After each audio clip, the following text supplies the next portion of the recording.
So tonight we continue on in the Profound Treasury of the Ocean of Dharma, Volume 2. I think everyone here, well, not quite everyone has been here before. This text, the Profound Treasury of the Ocean of Dharma, is a compilation and editing together of talks given by Trungpa Rinpoche, Chogyam Trungpa Rinpoche, over 15 years or more.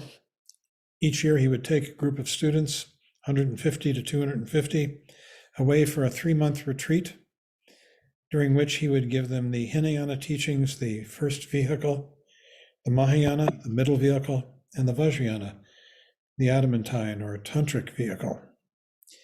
And these talks have been digested into these 3 volumes. And we are on volume 2, the middle path, the Mahayana. And we have been working our way through the teachings that Trungpa Rinpoche gave on the Lojong slogans. These are training the mind slogans.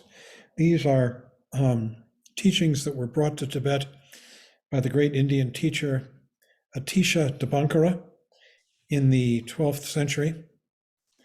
And later those teachings were codified by one of his later disciples, Geshe Chikawa Yeshe Dorje is his name, into 7 points, each one of these points consisting of a number of slogans, totaling 57 slogans altogether. And we have been working our way through this, and we are today we're on the last of these slogans. These are the slogans that have to do with the development of relative awakened mind, relative bodhicitta. And so we are going to finish today, and we'll be going on to the next topic next week, which is going to be the Bodhisattva path and the 10 divisions of the Bodhisattva path. But for now, we're going to start with point 7, the guidelines of mind training, and Michael is going to begin. Michael, take it away. So, good evening, everyone. As John said, we're approaching the end of this series of talks on the Lojong slogans. And I just wanted to say a couple of things just about Lojong practice altogether. Actually, this is true for several of the topics we've covered in our study of the Mahayana. That what I've found in my own life is that I need to study these things over and over. That with the Lojong slogans, the teachings on emptiness in particular, it's what the teachings mean. And when we come to understand something of what the meaning of these teachings is so threatening to ego that it's easy to let it slip away, and that we actually need to work with it over and over again, like kneading bread or something like that, in order to really integrate these things into our experience. And what makes this possible to begin with is, again, just our sitting meditation practice, shamatha vipassana. There are a lot of things that we read about early in this text that make a lot of sense now if we were to go back and look. So, for example, in the chapter 7, Extending Your Practice, Trungpa Rinpoche says, in the Hinayana practice of taming the mind, you're working with the various forms of unmindfulness. In the Mahayana, since your mind has already been tamed, you can work on training the mind. Having domesticated your mind, you can make further use of it. So first you tame the mind by means of shamatha discipline. Then you train the mind by means of Mahayana contemplative practices such as Tonglen, exchanging self for others, as well as by the actual field work of helping others. So it's by taming our mind to begin with that we have this opportunity to actually train our mind with the Lojong slogans, with the teachings on emptiness, with the paramita practice. But it's all, again, based on having first tamed the mind. Trolog Rinpoche, in regard to the Lojong slogan, says that each slogan is meant to act as a triggering mechanism that will help us recall our attention to the present moment whenever we become distracted. If we treat each slogan as a mindfulness practice and memorize them properly, They'll automatically spring to mind when the appropriate situations arise and make us more aware of what we're doing. Or similarly, in a previous chapter, he said, committing these slogans to memory will make them a self-regulatory aspect of our practice. So it's important to work with these slogans again and again, and to study them again and again. So this really what we're doing now is an introduction to something that we can work with for the rest of our lives. And again, just as a reminder from the introductory chapter in the Lojong section, Trungpa Rinpoche says that Lojong is a way of switching allegiance from your ego to Buddha nature. The particular chapter that we're studying is called the Guidelines of Mind Training. And what Trungpa Rinpoche says is that these are instructions in how to proceed further in everyday life, how to conduct yourself properly in your relationships, and how to conduct yourself in the general post-meditation experience. Similarly, Tralag Rinpoche says that these slogans depict the overall Lojong spirit we require in order to progress with our practices. So continuing with Trungpa Rinpoche's teachings, he says, as we practice Lojong, and this is what I think Tralag Rinpoche means by the Lojong spirit, as we practice Lojong, we should become softer and more willing to adapt ourselves to the rest of the world. And he says, all the slogans tell us the same thing. The problem is ego. He says, if we become hard-nosed and individualistic, if we become aggressive toward our practice, if we develop self-righteousness or religiosity, if we think we're becoming the greatest Lojong practitioner ever, the problem is egotism. It's coming back. In other words, if we create an identity around the practice and cling to some sense of accomplishment or try to proclaim ourselves in some way, try to prove ourselves in some way, then our Lojong practice has gone astray. And the corrective for this that Trungpa Rinpoche mentions is developing a sense of appreciation and gratitude for the spiritual friend and for the Sangha, that without a practice environment, without a teacher, and without the Dharma, we can't practice. So appreciation and thankfulness seem to be most important. And he goes on to say why they're so important, that to save ourselves from becoming egotistical, a sense of gratitude toward the circumstances that brought us to the Dharma is necessary. Gratitude humbles us and at the same time uplifts us. Without gratitude, it's impossible to give rise to bodhicitta. He goes on to say that to arouse bodhicitta, you have to learn to give up and open up. At the same time, you have to be visionary. That just as the Buddhas, Bodhisattvas, and Tathagatas have undertaken this journey, so I myself, or so we ourselves, would like to take this journey as well, which is the visionary aspect. So we're both giving up and opening up and at the same time being visionary. So we have to relate to somebody who's done it already, which is the principle of the spiritual friend, or Kalyana Mitra, who's simply a reflection of the teachings. And altogether, we have to develop immense yearning, dedication, and appreciation for the teachings. By understanding and practicing Lojong, we begin to become humble and visionary both. We're reduced in size, and at the same time, we become a size larger. Smallness and bigness combined brings about the possibility of overcoming ego in the fashion of absolute bodhicitta. So all of that is the spirit of Lojong. It's what we do in order to practice these teachings, in order to develop our understanding of these teachings. And we'll begin with the first slogan, which is that all activities should be done with one intention. Or Tralag Rinpoche's translation is almost the same. All spiritual practices should be done with one intention. And that one intention is to develop a sense of gentleness toward others and a willingness to always be helpful. That whatever we do, we take the attitude of being of benefit to us all, being always willing to be of benefit to sentient beings. Tralag Rinpoche talks about why this is important in terms of overcoming the problems of ego. And he says, if we examine our minds closely, we'll see that our thoughts, speech, and actions are almost entirely motivated by egoistic obsessions. We need to develop the same single-mindedness in our spiritual practice by taking bodhicitta as the object of our attention. If we deliberately bring kindness, sensitivity and gentleness into our thoughts, speech, and actions, we'll experience a natural diminution or lessening of our self-obsessive tendencies. So that's our one intention, to put others before ourselves, to consider the welfare of other beings. And as we read again early in this text, in so doing, we thwart or are working against the grain of the typical logic of ego, where we put ourselves first and consider what's in it for me, why should I bother, and all of the other things that ego brings with it that really get in the way of expressing compassion. So again, all activity should be done with one intention, which is to express loving kindness and compassion to all sentient beings. This next slogan is correct all wrongs with one intention, or Tralog Rinpoche says, all corrections are made in one way. And here, what both teachers talk about is what happens when we experience some kind of an adverse circumstance. And this could be an eruption of our own kleshas, our own negative tendencies, our passion, aggression, or ignorance taking us over.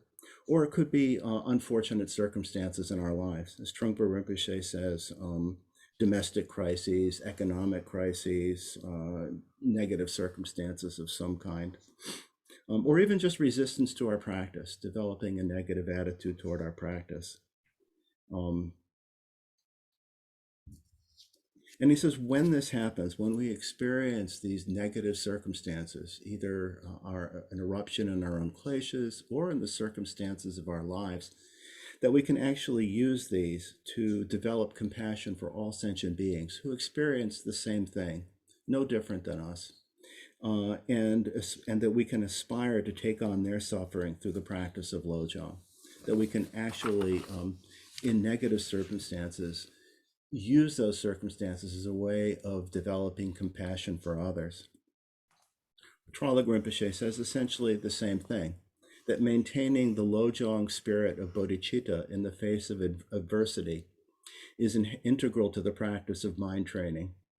He says that we shouldn't think spiritual practice is a cure for all our ills. If we have that kind of expectation, we're going to run into trouble. But that the Lojong teachings clearly acknowledge that we can't stop the vagaries of life, that we have to experience all the things that we're heir to: illness, old age, sickness, death, ups and downs of all kinds. But the point is that instead of giving in to hostility or despair, self-criticism, or however we habitually relate to negative circumstances, instead, if we can cultivate the Lojong spirit, then we can learn to utilize difficult situations to help us generate compassion. So this is the way in which all corrections are done with one intention, to develop compassion for others. We use our pain to develop compassion for all sentient beings. And we come to understand that we can welcome pain as part of our practice and actually use it to transform our minds. And Trungpa Rinpoche goes on in particular to talk about the problem that arises with adversity when it manifests as some kind of resistance to practice. And he says it shouldn't be that practice becomes good when things are good for us, but non-existent when things are bad, that we need to learn to stamp on obstacles and overcome them right away when they occur. We're deliberately, immediately, and very abruptly suppressing the kleshas. Slogan 41, 2 activities, one at the beginning, one at the end, or at the beginning, at the end, 2 things to be done, as Tralog Rinpoche says. This is quite reminiscent of what we studied before with the slogans that connected with the paramita of exertion, the 5 strengths, in particular aspiration. But the idea here, the point of this slogan, just as it was then, is that we can actually begin and end each day with twofold bodhicitta. So in the morning, we remind ourselves about bodhicitta, we remind ourselves about our intention to be mindful and aware and compassionate in our interactions. And we take the attitude, so we remember bodhicitta, and as Trungpa Rinpoche says, take the attitude of not being separate from it, not separating ourselves from it. And then at the end of the day, this is the other activity at the end of the day, at the end, we examine what we've done. And if we found that we've become separated from bodhicitta, we vow to reconnect. Trungpa Rinpoche says, we promise not to blame the world and sentient beings, and we promise to take their pain onto ourselves. And again, Tralug Rinpoche essentially says the same thing in somewhat different words. It's helpful, I think, to hear both because they're pointing at the same thing. Tralug Rinpoche says we can practice bodhicitta meditation at the end and beginning of each day. If we wake up in a bad mood or start the day with the wrong attitude, we'll give in to our habitual ways of responding. We can take charge of our lives and develop a joyous and positive attitude that motivates us to be productive and good.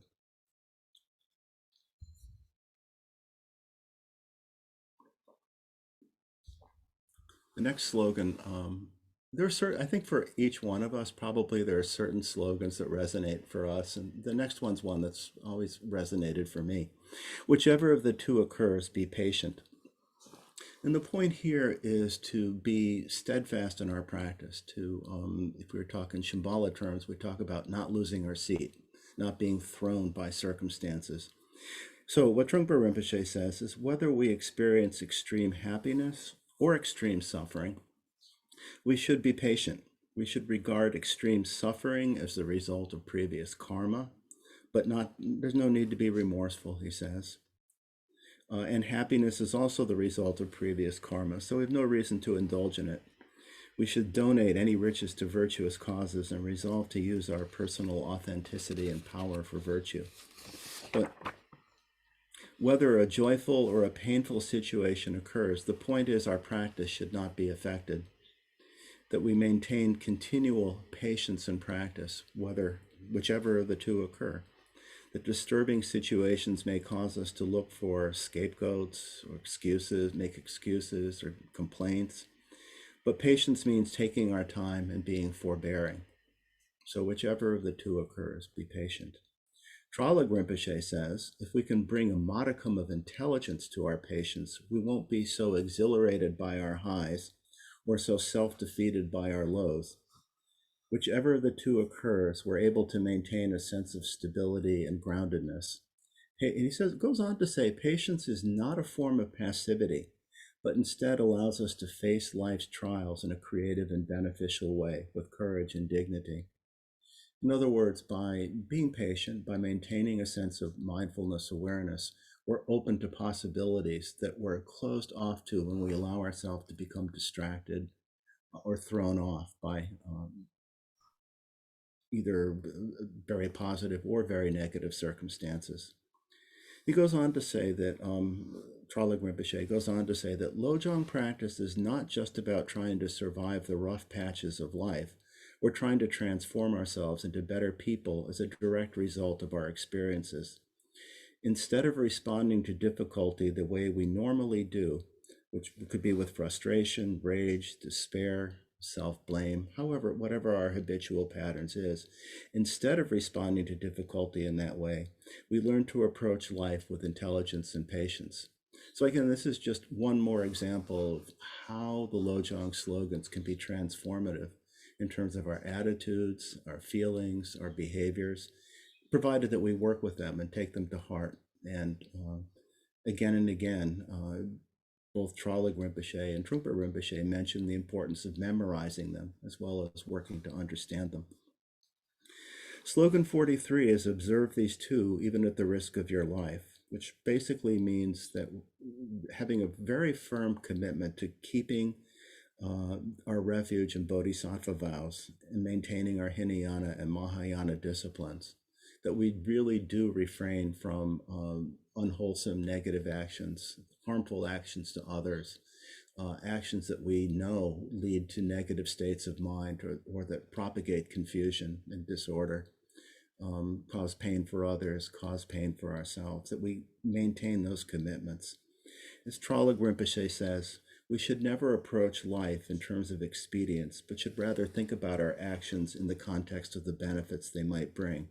And in particular here, he talks about the difference between long-term benefits of how we behave, how we think, how we respond to situations, how we practice, versus short-term, as he calls the dubious nature of short-term gain. I think the next three slogans present things in groups of three. So the first is train in the three difficulties, or as Tralug Rinpoche says, learn the three difficult points. And the first of these, the first of the three difficulties, is being able to recognize the kleshas.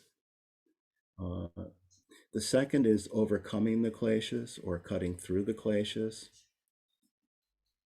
And then the final one is, recognizing the kleshas, overcoming or managing the kleshas, sorry. Tralug Rinpoche calls it managing the kleshas. And the final one is cutting through or eliminating the kleshas or conflicting emotions. So the first one is recognizing kleshas. And I think probably any of us as a result of our meditation practice, probably has had the experience in post-meditation where at some point we start to become upset, we become triggered in some way, or perhaps we get really excited, exhilarated in some kind of perhaps a mindless way. And we recognize that it's happening. And we begin to realize that something in our practice is beginning to take hold. This is what it means to recognize the kleshas, or at least the beginning of how we practice that. Trungpa Rinpoche says it's difficult to recognize the point at which you're tricked by your neuroses. And this is because we're so habituated to seeing things and doing things in a particular way. And in particular, we tend at times to identify with our kleshas. As Khandro Rinpoche, a wonderful teacher, once said in a talk that I heard, that we make the mistake sometimes of thinking that our kleshas actually work for us, that by being aggressive, we get the things that we want, and we're unaware of the harm, or we experience as an after effect later on, the harm that's done by indulging in passion or aggression or ignorance. So that we make the mistake of thinking they work for us because we don't always connect the pain and suffering that they create at the moment that we're experiencing it. And this is why, because we don't recognize what's happening. So as Trungpa Rinpoche says, so when a klesha arises, first we need to recognize it as neurosis. Or again, Tralug Rinpoche, in his words, says the sheer force of our negative emotions makes it difficult for us to even identify our emotions. So we're just swept along by their energy without recognizing what's taken place. The first thing we need to do is practice self-reflection and learn to recognize strong emotions when they arise. So that's the first difficulty, is being able to just recognize our state of mind and recognize when we're giving in particular to intense klesha activity or confusion, and making the kinds of choices and engaging in the kinds of behaviors that create problems and suffering for us and others. So that's the first difficulty. The second difficulty is overcoming and managing the kleshas. Trungpa Rinpoche points out that neurosis comes from selfishness, from placing too much importance on ourselves. So the way to overcome that is to cut through ego. Tralug Rinpoche says that we can only learn to overcome these emotions, kleshas, conflicting emotions, through shamatha meditation and practicing the four immeasurables, to sufficiently calm our minds enough to allow us to process our emotions as they arise. So that's the second step, is being able to just manage our feelings. Sometimes, again, going with the analogy of not losing our seat that we talked about earlier, it'll feel as if we're riding a wild horse and we have to pull back on the reins a little bit to calm things down so that we can actually not react impulsively, but actually respond in a way that's going to be more helpful to us and to others. So the third difficulty is cutting, Trungpa Rinpoche calls cutting the continuity, or Tralug Rinpoche calls eliminating the conflicting emotions. And Trungpa Rinpoche says here that we have to vow not to recreate klesha activity. We have to develop the determination to stop feeding the neurosis or stop being attracted to it. So we feed the neurosis by indulging, by allowing this wild horse to gallop further and develop more speed. we get angry and we start thinking of all of the other things that maybe so-and-so has done to us, or we become overwhelmed with passion and we start thinking about how great it would be if only I had this one thing or was with this person or whatever the object of our passion is. And it develops more intensity. So we have to stop doing that. We have to learn to stop. We have to develop the determination to stop feeding the neurosis or stop being attracted to it. Trungpa Rinpoche says that transformation comes from understanding the nature of our emotions through Vipassana meditation. Our emotions seem so powerful when we can't see them properly, but we find that they have no substance when we analyze them in meditation. He says that emotions are fleeting, rising and falling beyond our reach, and it's only when we try to grasp them that we realize how impossible they are to pin down. As we deepen this understanding, the effects of our emotions will gradually diminish. So it's the clear seeing of Vipassana that ultimately allows us to uproot the kleshas. We come to see that whatever it is that we might be attracted to, or we see the emptiness of it. We see that there's a projection going on, that we're projecting negativity or projecting something purely positive in a mindless way. And we can begin to let go. Or we can begin to see all the causes and conditions that lead to a situation be manifesting in an aggressive way or in regard to passion or ignorance. And in seeing the causes and conditions, can see that there isn't really anything solid or definite there. So this last one, cutting the continuity or eliminating the conflicting emotions, really relates to developing some understanding of emptiness, some understanding of impermanence, and some understanding of interdependence, causes and conditions, so that we don't take so seriously our perceptions, or rather our misperceptions that lead to passion, aggression, and ignorance. So the next slogan is take on the three principal causes, or as Trungpa Rinpoche says, acquire the three root causes. So the three principal causes are, first of all, a good teacher or spiritual friend. Secondly, cultivating a mind and demeanor. Trungpa Rinpoche says, cultivating a mind and demeanor applicable to the Dharma. And so Trungpa Rinpoche calls the spiritual instructions that we receive from the teacher. And finally, and Trungpa Rinpoche says, finally, the third root cause is having the right practical circumstances for practicing the Dharma, or as Trungpa Rinpoche says, having a supportive environment. So in regard to the first, it's a matter of recognizing the need for a teacher, and recognizing the need for the teachings, someone who can help us come to understand what these different things mean and how to actually apply them and work with them, and can encourage us to do so. The second, cultivating a mind and demeanor applicable to the Dharma, means we have some realization that our mind needs to be tamed, that we need to work with ourselves. But at the same time, as Trungpa Rinpoche says, we need to avoid funny ambitions. And I think this goes back to what I was talking about, at least in the beginning, of not creating an identity around these teachings, not using these teachings as a way to embellish ego, but rather as a way to work our way free of ego.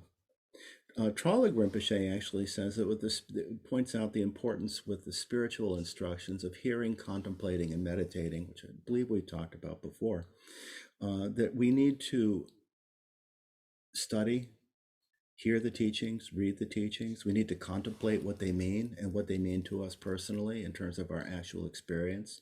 And then we need to meditate. And in that way, we cultivate a mind and demeanor applicable to the Dharma, as Trungpa Rinpoche says.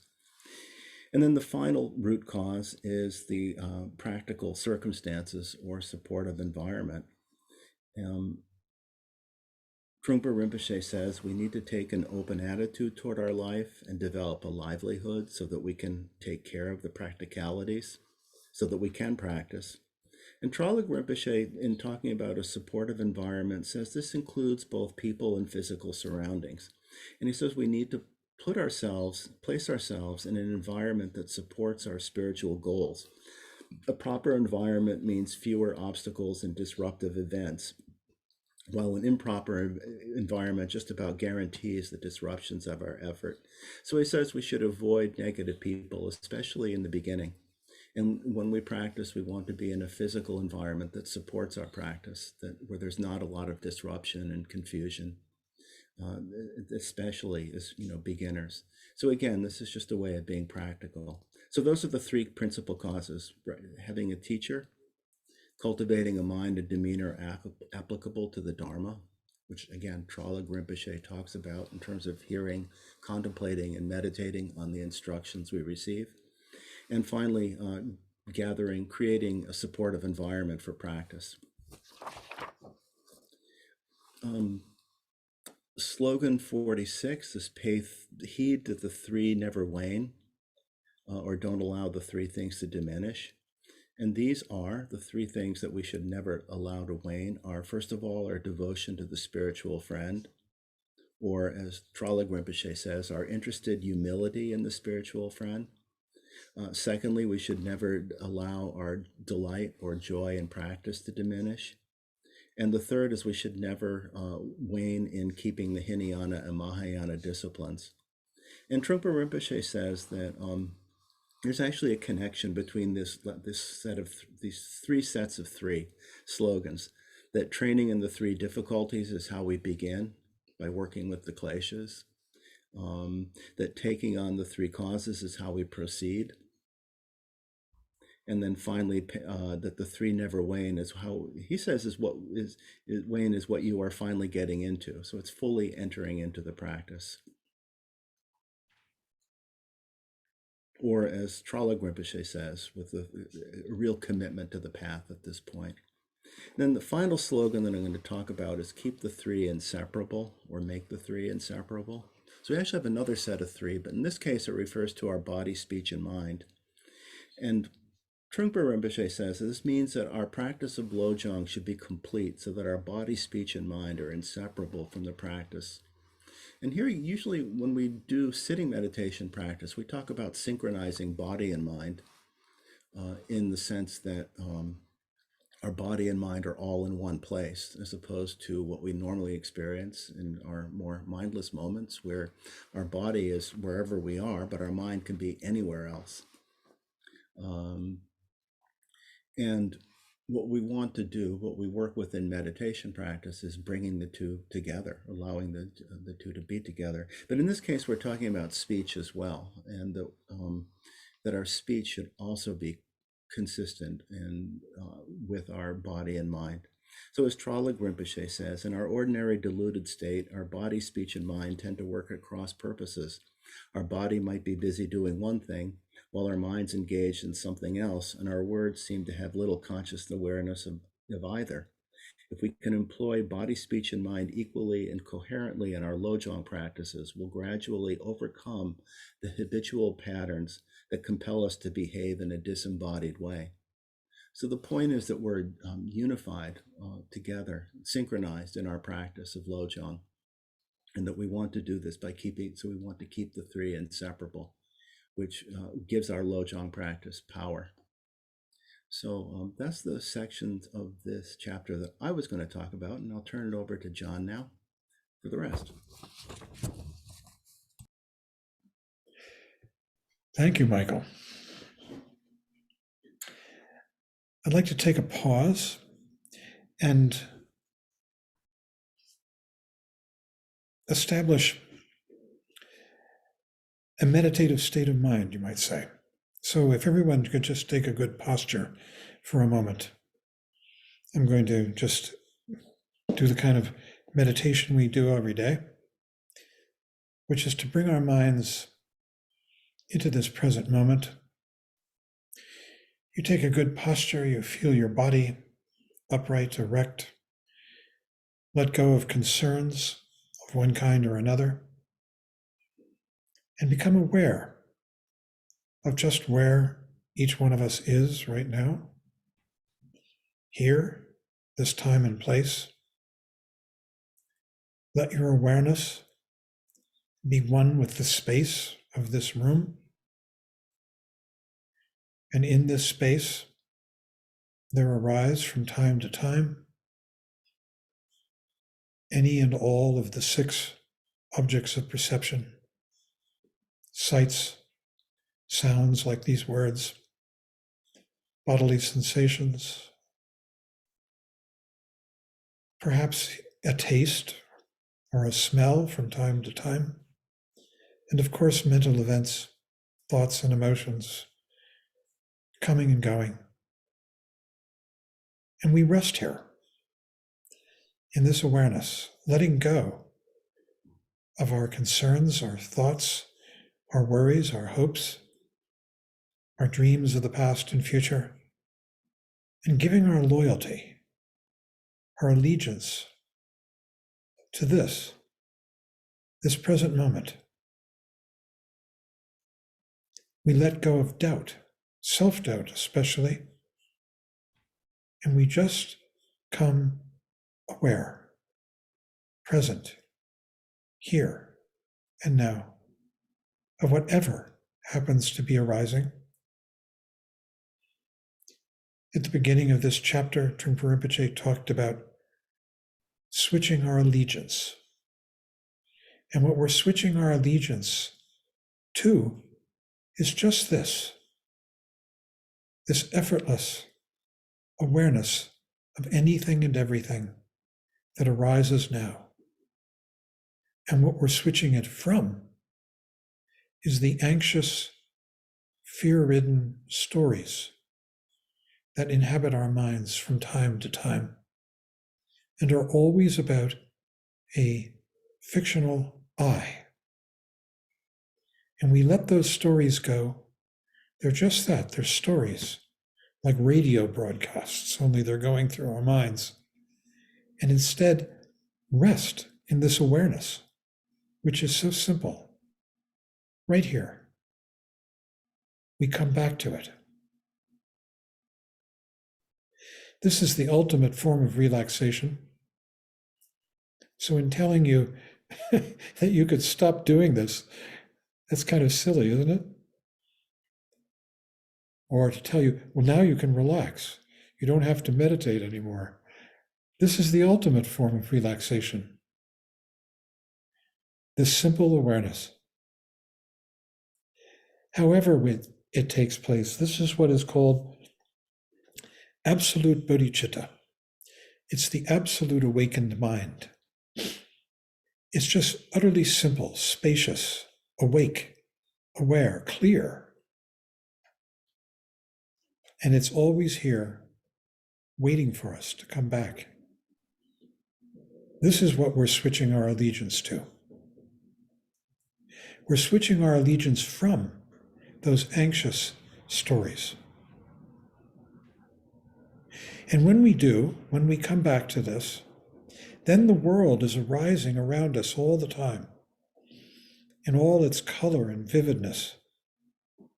And when we interact with it, inspired by our appreciation and love and compassion for this world, then that becomes the relative bodhicitta. It's relative because it involves our interaction with the phenomenal world. The absolute bodhicitta is this open space, and the relative is how we interact with whatever arises and passes in this open space. And when we dwell in this open space, free from those nasty stories that we're telling ourselves, then compassion and intelligence can arise and light our way. This is what the slogans are all about. The early slogans, the ones in point 2 especially, are about absolute bodhicitta, this open space of awareness that we can rest in. And the remaining slogans, especially the ones that we're doing today, are about how to relate to what arises in this, the relative bodhicitta. It always has to do with coming aware. Basically, we have 2 modalities. We're either asleep in our dreams of ego, the stories we tell ourselves about ourselves, or else We're awake.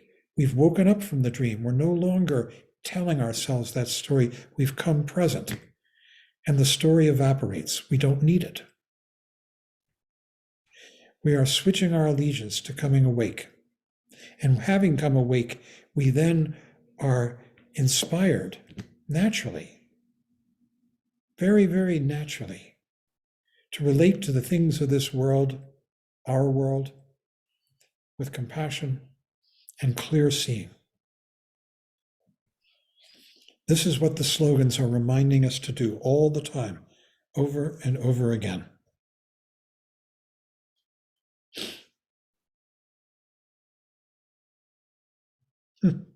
Slogan 47, where Michael ended, keep the three, body, speech, and mind, inseparable from Lojang.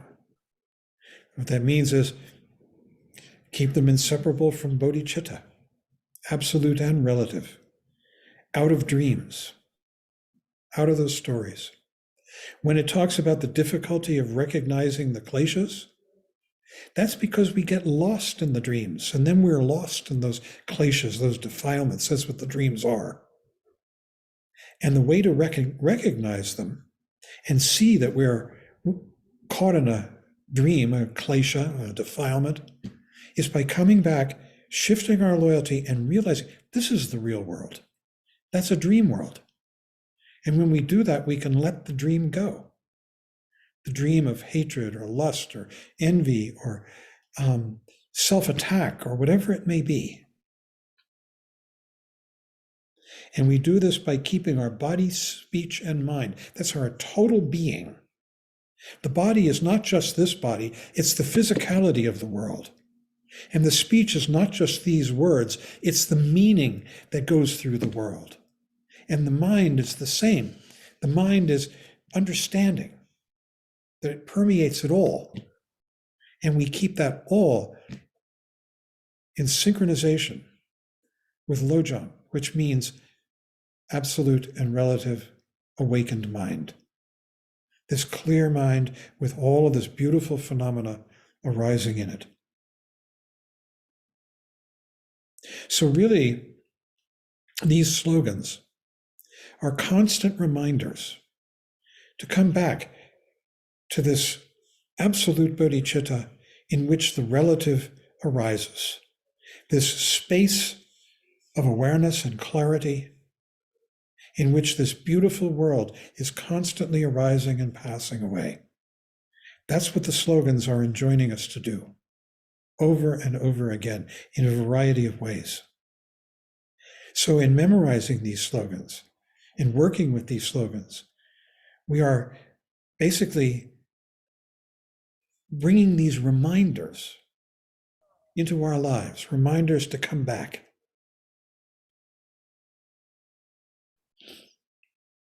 So, slogan 48, train without bias in all areas. It is crucial always to do this pervasively and wholeheartedly. Isn't it saying the same thing? He says the practice of Lojong includes everyone and everything. It excludes nothing at all that comes up in your experience. It's this open mind of absolute bodhicitta in which anything and everything that arises is part of it. Slogan 49, always meditate on whatever provokes resentment and is most difficult. And this is basically telling us to cut the thoughts and step out of the dream and make the resentment part of your awareness practice. So when you get caught up in these anxious, nasty thoughts, and we're dreaming, and we're going, oh, that son of a gun shouldn't have said this to me, and I'm going to do that to them, and oh, I hope that this happens and not the other. And then all of a sudden we realize, oh, I've been in a dream. At that point, you can make that dream a part of your practice. Just like you become aware of these words, or this image on the computer screen, or the feeling of your bottom in the chair. You can make those resentments objects of meditation practice. And when you do, you can have compassion for them. compassion for the suffering they contain. And you're no longer caught up in the dream. You're no longer caught in that story. It's just like when you watch a program on television and you get completely caught up and you don't notice the time going by. You don't notice what's happening around you because you're completely absorbed in that gripping, dramatic story. That's what happens to us with the dreams that inhabit our minds. And so when we wake up, we say, oh, I was having a dream. It's over. I'm awake again. Sometimes the dream, it's like when you're watching a really gripping television drama and it ends and you say, oh, I wish it would go on. Or maybe it's a series and you say, oh, I'll watch the next episode because I want to see what happens to the heroine. Will she escape the train that's coming down the tracks toward her? So I'll watch the next episode. You get caught up. We do the same thing in our own minds. And the idea is come back, realize that it's a dream, just a story, a fiction that we have created. Maybe we've absorbed it from somewhere else. Slogan 50, don't be swayed by external circumstances. And then what it does mean, and do practice Tonglen and Lojong. It says, whether you're sick or well, rich or poor, have a good or bad reputation, practice Tonglen. It is very simple. If your situation is right, breathe that out, give it out. If your situation is wrong, breathe that in. And what we're doing is we're overcoming ego. We're overcoming that fictional character that wants everything to be right for me and wants wrong to go to everybody else.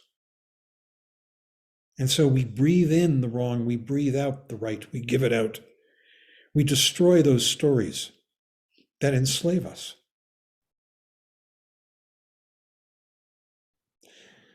Slogan 51. This time, practice the main points. What it means is in this lifetime, now, our one chance, practice the main points. You've wasted many lives in the past, and in the future you might waste some too. And you might not have the opportunity to practice. Now, you've wasted many lives. This can be taken literally and figuratively.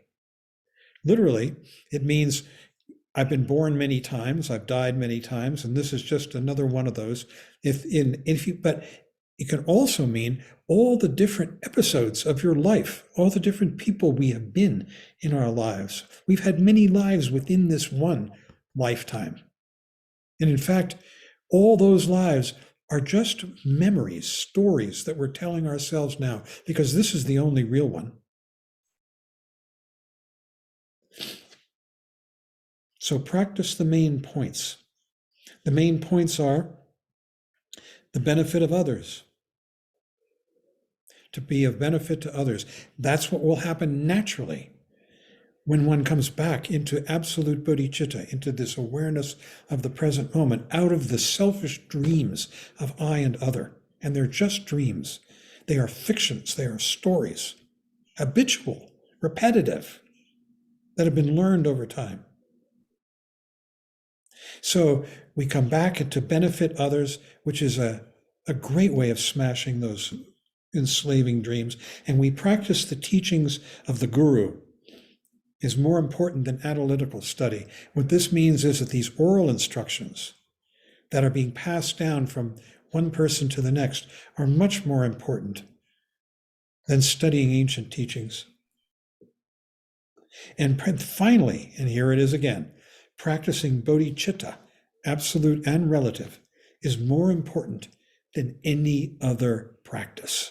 It is the heart of what we have to do. And so that's the slogans that Michael talked about, how in the morning you wake up and you remember to practice bodhicitta. You remember, you might wake up thinking about all kinds of depressing thoughts. We're most subject to depression in the morning when we're lying in bed. Instead, develop the habit, I'm speaking to myself, of coming back to bodhicitta, of coming back to awakened awareness and appreciating the beauty of this world. Instead of lying there and indulging our depressed thoughts. And then at the end of the day, As you go to bed, do the same thing again. That's a wonderful slogan. Remember Bodhichitta. Come back if you haven't already. Slogan 52, don't misinterpret. And this again is absolute bodhicitta. The 6 main things we tend to misinterpret are patience and everything, to be patient about everything except practice of the Dharma. We need that patience to come back, and again and again and again. We get lost over and over again. We fall into our thoughts, and then we awaken and we come back. It seems like we spend most of our lives lost in dream, but that's just a dream in itself. Every time we come back to this is real. And the rest of it was just a dream. Yearning. He says it is a misinterpretation of yearning to foster yearnings for pleasure and wealth. That's the dream again. But not to encourage yearning to practice the Dharma thoroughly and properly. The yearning to appreciate and love this clear, present life. Excitement. It is a misinterpretation of excitement, to get excited by wealth and entertainment, but not to be excited by the study of the Dharma. We begin to catch the Dharma fever at some point, and you begin to really, really want to practice and study it and become it. Compassion. It is a misinterpretation of compassion to be compassionate to those who endure hardships in order to practice the Dharma, but not being concerned and being uncompassionate to those who do evil.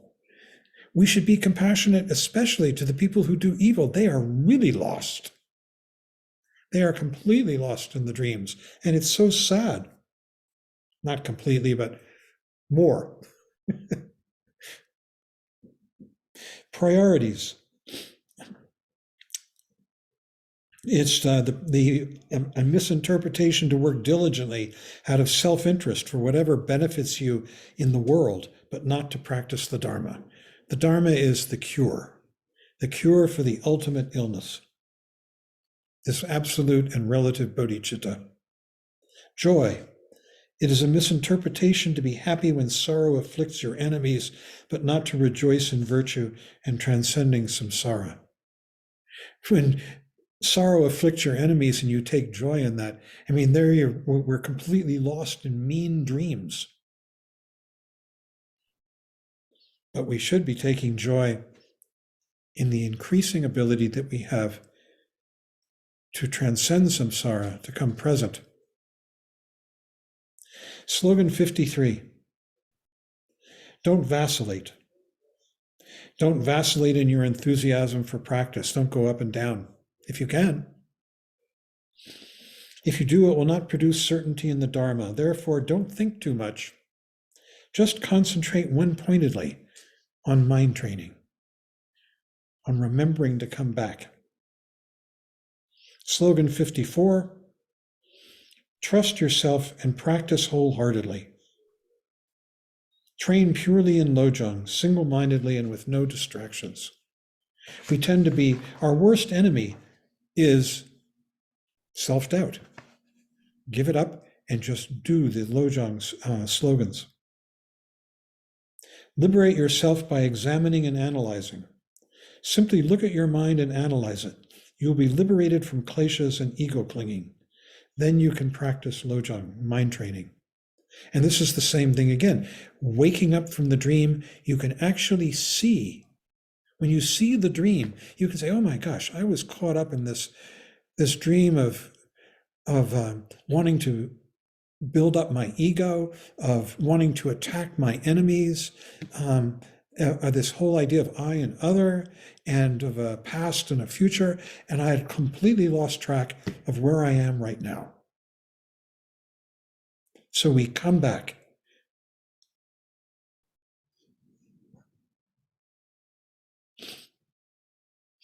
Slogan 56, don't wallow in self-pity. Don't feel sorry for yourself. If somebody else achieves success or inherits $1 million, don't waste time feeling bad that it wasn't you. Boy, Don't we have that all the time? It should have been me. How did they get it? Not me. And there we are again, caught up in this another story. Don't be jealous if somebody else receives praise and you do not. 58, don't be frivolous. That means to lose awareness of absolute bodhicitta and get caught up in what? One's ego again, one's ego stories, these dreams. And finally, slogan 59, don't expect applause. Don't count on getting credit for your good deeds and good practices, and don't expect praise. All these stories. I'm going to read these wonderful concluding verses from Atisha's. I don't think Geshe Chikawa Yeshe Dorje, who composed these 57 slogans, I don't think he actually knew Atisha Dipankara. I think he received the teachings as part of the lineage, and then he codified them. I'm not sure of that. We should check it. But he wrote this, and I don't know what the 5 dark ages are, except this, that the Dzogchen teachings, the Great Perfection teachings, say that we are in a descent right now. Things are going to get a lot worse before they get better. I heard this 20 years ago from a Dzogchen teacher. And I was thinking, really? Because everybody's living longer, we're healthier. Look what's happened since. We've got COVID, and we have Ukraine and anything, and global warming and the whole Megillah. So it says, when the 5 dark ages occur, this is the way to transform them into the path of Bodhi. It's the only way to come present into absolute bodhicitta. This is the essence of the Amrita. The Amrita is the elixir of eternal life. This is the essence of the Amrita of the oral instructions. They will give us, without this, we are born to die, and we will over and over and over again. These are the essence of the Amrita of the oral instructions, which were handed down from the tradition of the sage of Suvarnadvipa. The sage of Suvarnadvipa was probably the most important of Atisha's gurus. He lived in Indonesia. Can you imagine? Atisha went from northern India all the way to Indonesia to study with this man. This is in the 12th century. He didn't take a bus, that's for sure. Having awakened the karma of previous training, all of us, this is saying, believe it or not, have had previous training, and that's why we're here. This is our karma awakening. And being urged on by intense dedication, I disregarded misfortune and slander and received oral instructions on taming ego fixation, which is what all of this is about. Now, even at death, I will have no regrets. That's an accomplishment, to have no regrets at death. And the only way that happens is by switching our loyalty from samsara, the dreams, to absolute bodhicitta. Finally, I want to encourage you. These slogans are often slightly obscure. They need interpretation. They're hard to remember. So I encourage you to get a deck of cards like this. And what I am doing after all these years, and I'm finding it really helpful, is I'm going through the book and I'm writing down myself. I know you can buy decks like Pema's that have explanations of each slogan on the back, but I'm coming up with my own.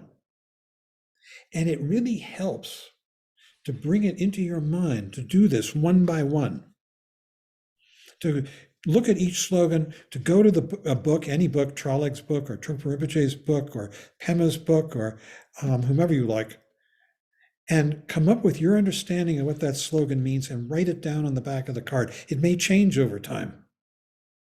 And then to pick a different card every day. And when you can't remember what it is about. Like this one, this time practice the main points. We need to understand what that's about. Then you can flip it over and you can see what you wrote. So that's a suggestion. I think that's all I have to say. These Lojong slogans are really, really terrific, aren't they?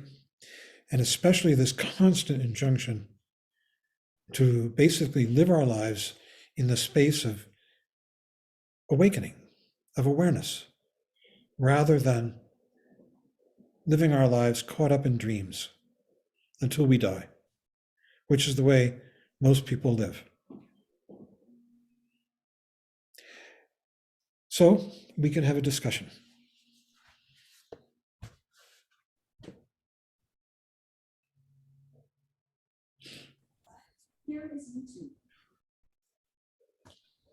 I got a question about Atisha. I remember a story where he had a choice, and I think the choice came down to live a long life in India or travel to Tibet and he'll die sooner. And then he chose to stay in India because it would benefit other people. But I forget what I read about that, and love to hear what you heard about that.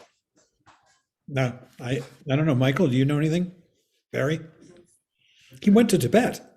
Atisha did. And I think he Yeah. died there. Yeah.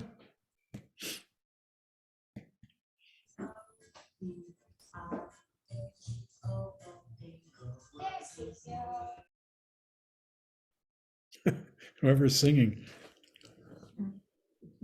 That was Alexa. That was Alexi. Okay. Michael, Barry, you have anything to add? I don't think so, not right now. Okay. Yeah, Most of what I've read about Atisha has to do with how he established basically monasticism in Tibet. He brought monasticism to Tibet by establishing the Kadampa order, which almost all the different schools, all the different sects subscribe to in one way or another. And it brought monasticism. Prior to that, Buddhism in Tibet was a yogic phenomena.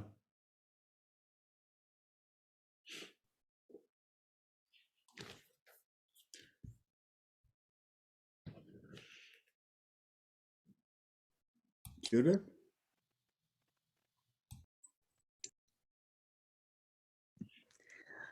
Yeah, I just am blown away by how many ways there are of saying the exact same thing. It's absolutely fabulous how many approaches, like how many arrows hit the target, bullseye, and keep bringing you back to the same thing. Absolute bodhicitta, relative bodhicitta, and 1,000 ways of saying it. Just fabulous. And all of it is additive. Quite amazing. And how many years and how many students and how many teachers. Whoa. It is really something. Indeed. That's why we have that slogan, all dharmas agree at one point. For But sure. the reason we have all those teachings, there's a line in the request for teachings according to the diverse capabilities and aspirations of sentient beings. The Buddha taught in many ways. Mm, Yeah. Different people need to hear different things yes. according to their talents and obscurations. Yeah. And they say the Buddha taught in 64,000 languages, by which they're saying that he said what was necessary for the people who were listening to him, what they needed to hear to progress along the path. And the teachings keep evolving. That's why there is no dogma in Buddhism. There is no sort of word, that's immutable. There's lots of different ways of putting it. I once asked Rinpoche, I said, I get the impression that throughout the ages, great sages sat around together. And one of them might say to the others, what do you think about this way of putting it? And then you come up with some new way. And the others say, yeah, that's pretty good. And Rinpoche agreed. That's probably what was happening. Yeah. So it's like Robert and Philip have their hands raised. Robert first. Good evening. I have two questions actually. The first one is about recognizing kleshas. And could you expand on that?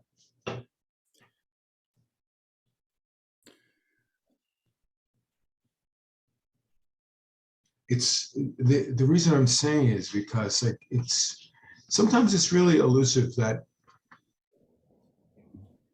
the happiness can be a form of a klesha. I remember the poem "If" by Rudyard Kipling, where it talks about meet success and failure, those two imposters just the same.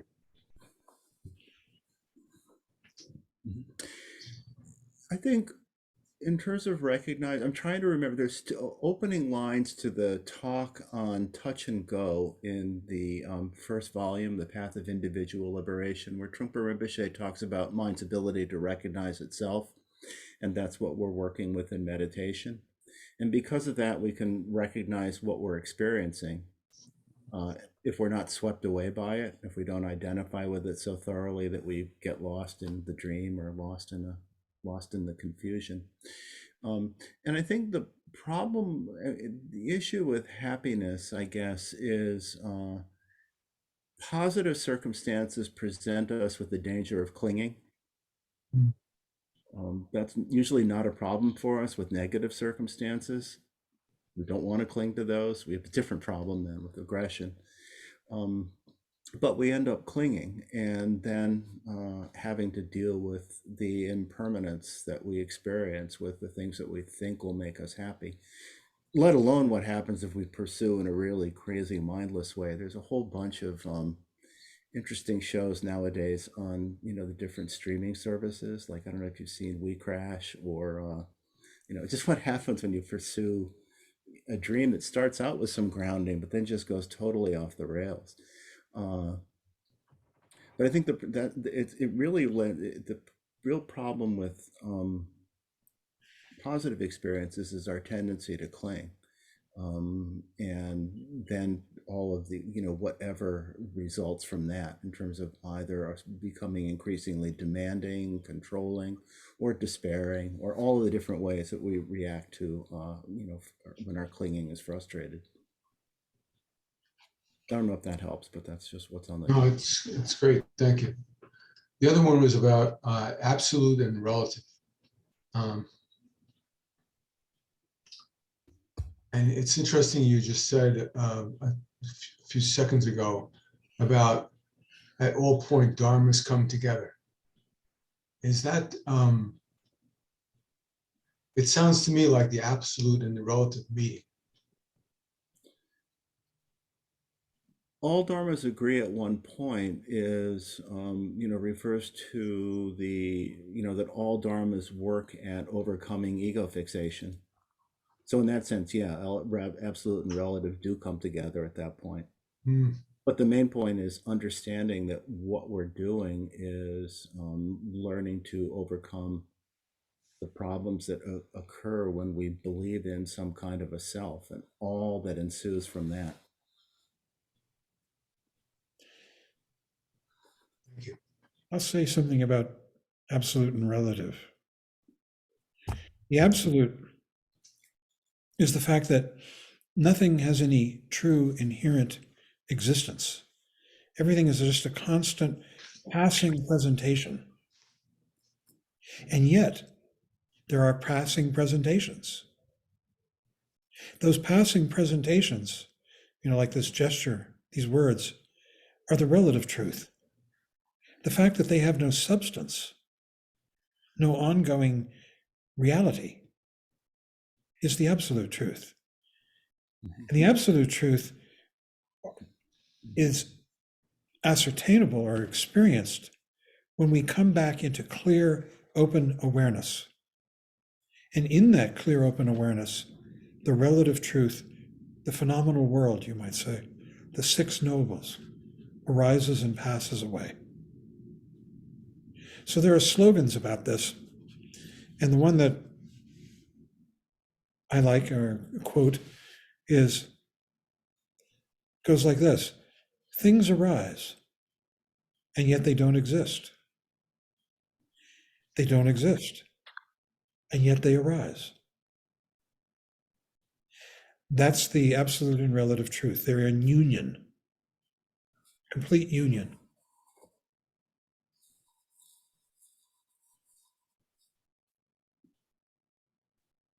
Absolute bodhicitta is resting in this clear, open,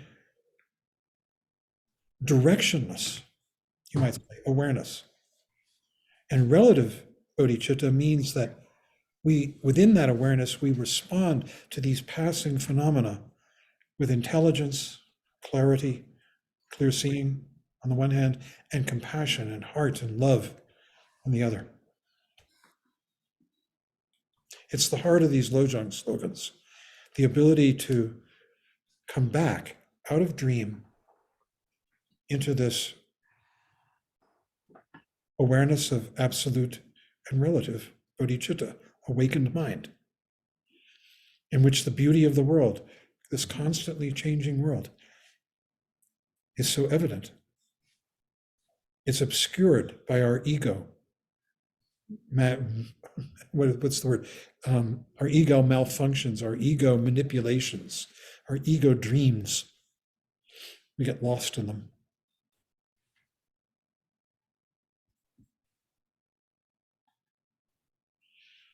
Yeah. This is really at the heart of the Buddhist teachings, this distinction, this idea of the union of absolute and relative bodhicitta.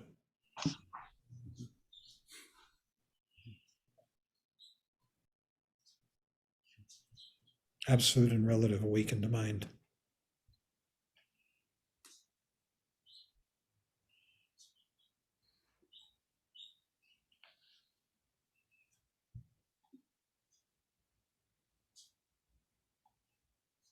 Philip, the question. Thank you. Yes. John and Michael, first of all, thank you so much for this series of teachings. These are so utterly precious, beyond words. So thank you. And to your question about Chekoa and Atisha, Jamgon Kongtrul talks about that a little bit. They lived about 100 years apart and did not know each other personally. There were a few teachers and disciples between them. Apparently, these teachings were kept secret for a century and they're little known. And the story that Jamgon Kongtrul tells is about Chekoa coming across this verse: give all victory to others, take defeat for yourself. And he tracked that down and spent 12 years looking for teachers, traveling all over the world. And he made them accessible. Interesting. Yeah. So a huge debt is owed to both of them. That slogan is really like the heart of Tonglen too: give all victory to others, take defeat for yourself.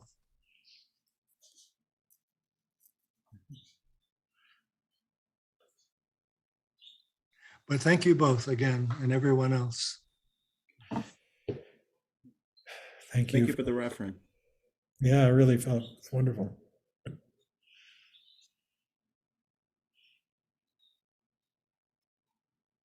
Yeah.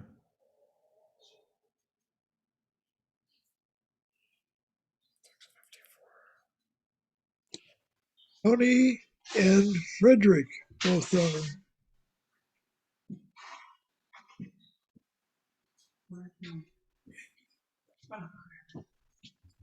There I am. Again, I want to reiterate that I want to thank you so much, John and Barry and Michael, for the teachings. As I've mentioned before, I've been in recovery for a long time, and these teachings and the slogans have really enhanced my recovery in many ways. I managed to, at different points, just take parts of them and share them with other people I know in recovery. Slogan 41, 2 activities, one at the beginning, one at the end, is basically the 10th step of Alcoholics Anonymous. That's exactly what you do in the 10th step. There are other parts which are, perfect for the 11th step. And what we do also, and it's mentioned so much in the literature that we study also to do with recovery, is that we work also with the ego. We have different process, but there's a lot of similarity, a lot of things about acceptance and leaning in and learning from, the errors and the mistakes that you make in this life. So thank you very much for doing this. It's just really enhanced my sobriety, and I'm sure it's the same for many other people. Thank you. Oh, Thank you.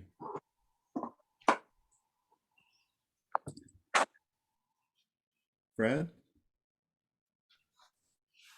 I had a question about, is there a relationship between Bodhichitta and basic goodness?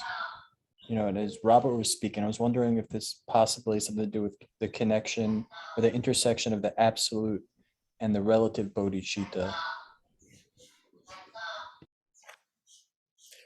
I mean, these words, it's like the blind man and the elephant, and one of the blind men feels the leg and he says, oh, the elephant's like a tree.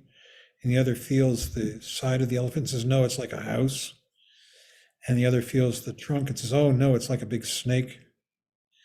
These are all words for reality coming at it from different angles.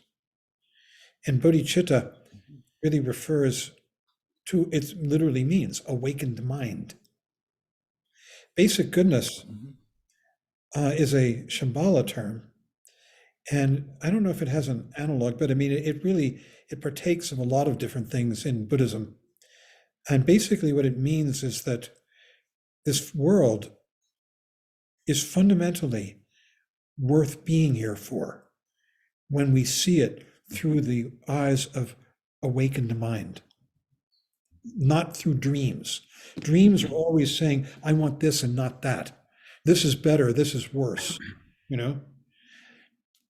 And if only I could, whatever, be a millionaire, be famous, then life would be worth living. And what bodhicitta is saying and what basic goodness is saying is this world is fundamentally of value for no reason at all, worth being here for, when you open your mind to it. That's really basic goodness. And we all have it. It's not only in the world, it's in us. Our lives. Thank you. Yeah.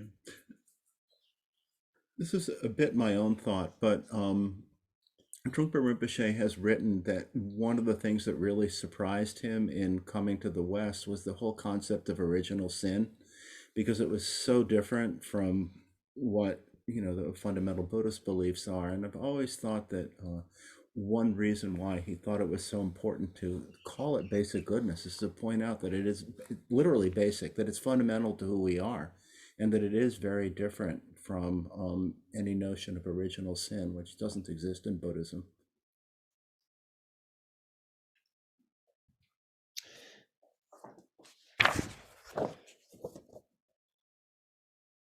I just printed out an article from The Lion's Roar. It's a magazine. No, is it? Yeah, The Lion's Roar. And it's by Trungpa Rinpoche. There's a group that meets here in Boulder. They're called the Rimes Society. And right now they are starting a course, which you're all welcome to join in on it, but it meets at 7 o'clock on Monday nights, Mountain Time, which means, and it goes for 2 hours. So that means it's from 9 to 11 East Coast time. But anyhow, they've mentioned this article and they printed it out. It's by Trollog Rinpoche. It's called First the Bad News. That's the name of the article. And then it says, Trollog Rinpoche looks at the late Chogyam Trungpa's unique and uncompromising presentation of Buddhism's basic principles, using terms like cool boredom, spiritual materialism, and Buddha Dharma without credentials. He offered nothing in which ego. Oh, John, you're drowned out by the paper scraping the microphone. Oh, sorry. So should I read it again or the whole thing? Yes. Trollog Gyabgon Rinpoche looks at the late Chogyam Trungpa's unique and uncompromising presentation of Buddhism's basic principles, using terms like cool boredom, spiritual materialism, and Buddha Dharma without credentials. He offered nothing in which ego could take comfort. Trollog really loved Rinpoche. Yeah. And I just offered to you, I think I'll send this out in the next email, or get somebody to send it out in the next email. Last night, Bob King, who's a wonderful teacher, teaches with the Rime Society, gave a talk, the first of several talks on the first Dharma of Gampopa, but he gave a restatement of the 4 reminders, joyful to have such a human birth, difficult to find, etc. And I'm repeating these over and over, but I love them. Here is his version. Lucky to be here, won't be here long. You get what you deserve. Samsara sucks. That's just, I think that's worthy of going on the refrigerator. Any other comments? We're at the end of our time. Any other burning questions or remarks?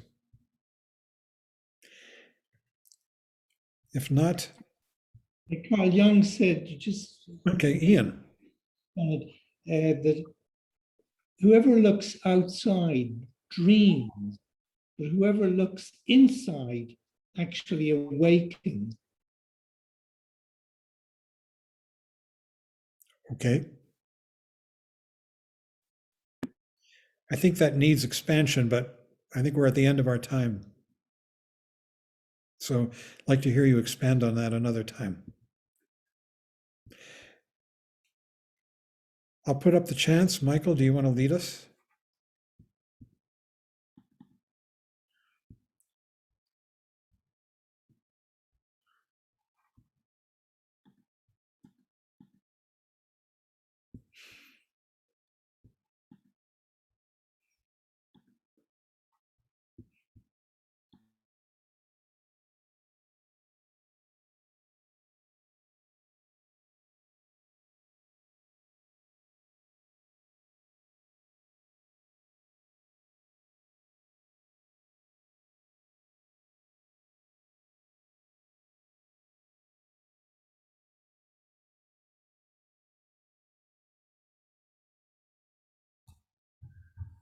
So we'll close with a prayer for peace and the dedication of merit of the benefit of our practice for the benefit of all sentient beings. By the blessings of enlightened and compassionate ones, by the power of my positive actions of 3 times and my prayers of pure aspiration, may wars, conflicts, epidemics, and all other maladies dissolve in this world, and may the earth and all who live on this earth enjoy the abundance of well-being. May all learn to live lovingly with each other. By this merit, may all obtain omniscience. May it defeat the enemy wrongdoing from the stormy waves of birth, old age, sickness, and death. From the ocean of samsara, may I free all beings. By the confidence of the golden sun of the great east, may the lotus garden of the Rigden's wisdom bloom. May the dark ignorance of sentient beings be dispelled. May all beings enjoy profound, brilliant glory.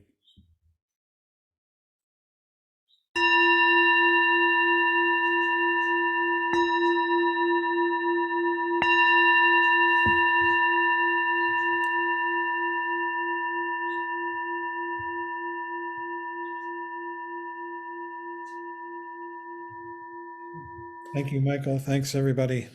Thank you, everyone. Thank you, Michael, John. thank you. Good Thank night. you. Thank you. See somebody. Thank you, Good night. everyone. Thank you all so much. Good night. So much, everybody. John and Michael especially. Wonderful to see you, Judy. Yeah. Good night. Good night, everyone. Good night, Michael. Thank you.